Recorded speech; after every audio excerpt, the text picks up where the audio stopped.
Gracias por continuar en sintonía de Noticiero Guatevisión y específicamente en Panorama Político. Hablábamos de la reforma tributaria, por qué no tenemos una reforma fiscal profunda, y Carolina tenía un par de preguntas ahí entretenidas para nuestra analista invitada. Sí, precisamente existen dudas del por qué esta reforma tributaria no toca a algunos sectores, como lo es la telefonía, como lo es a las bebidas alcohólicas.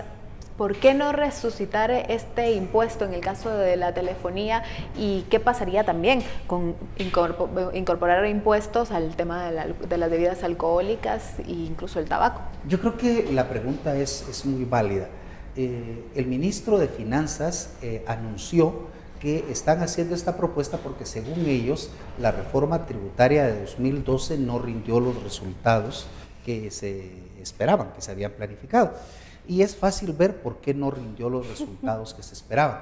Cuando fue aprobada la reforma de 2012, lo que se buscó es bajarle la tasa del impuesto sobre la renta a los empresarios, quitándoles muchas deducciones. Pero a final de 2013 le regresaron esas deducciones a los empresarios. O sea que básicamente su base de cálculo quedó igual con una tasa menor.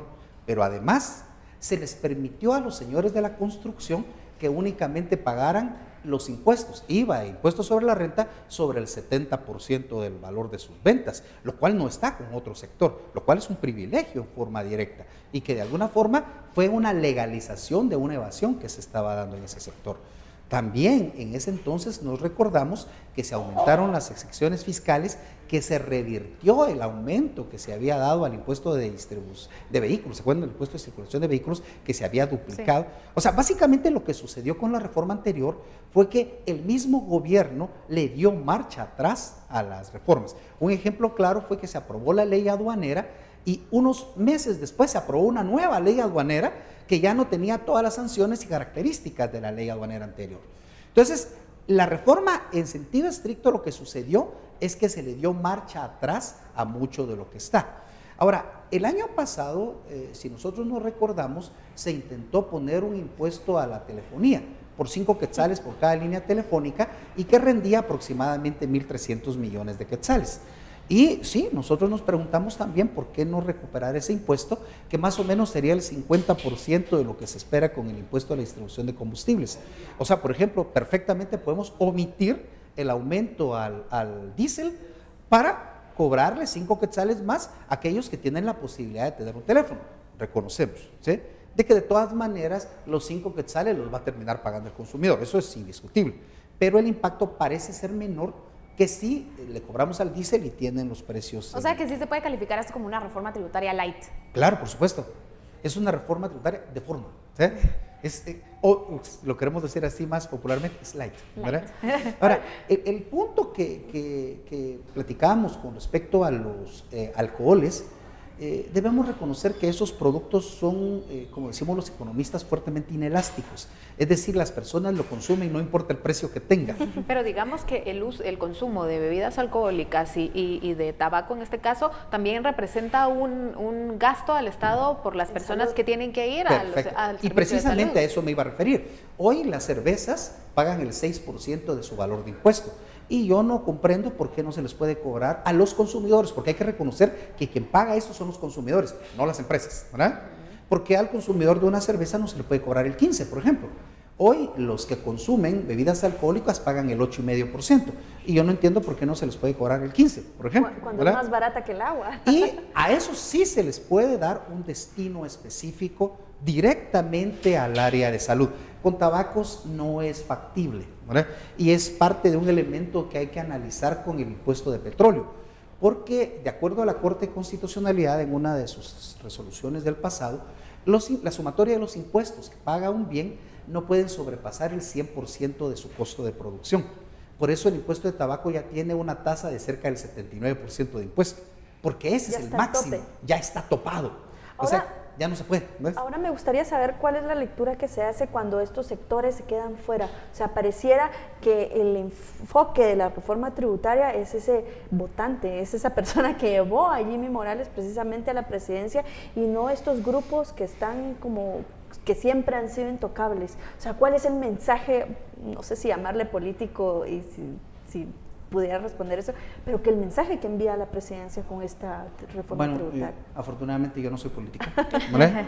Pero la visión que nosotros tenemos en forma preliminar es que lo que se busca simplemente es obtener más recursos sin alterar la estructura de los que ya están pagando.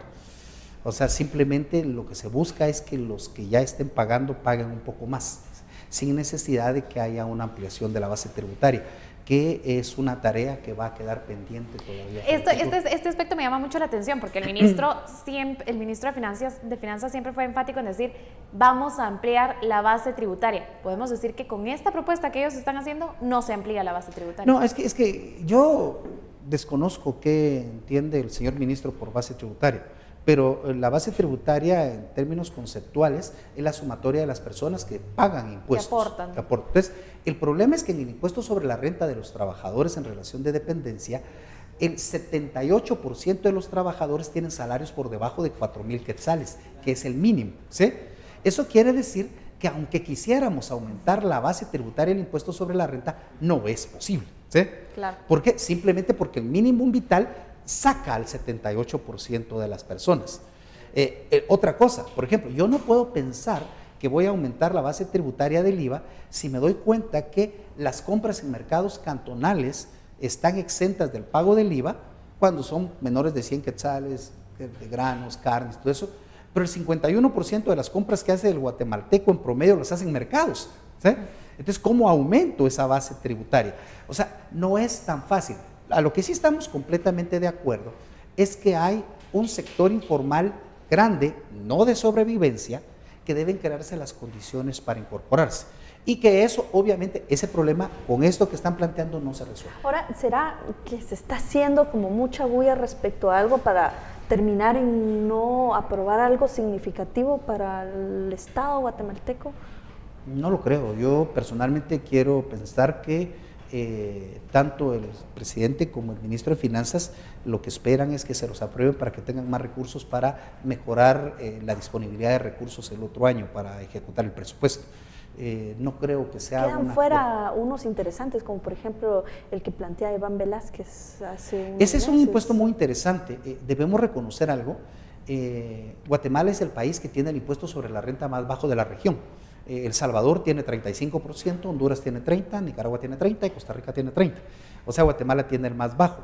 Lo que había propuesto en aquel momento el señor comisionado es que a partir de la tasa del 25% se les cobrara un sobrecosto de 5 puntos a aquellos que tuvieran ventas superiores a 5 millones.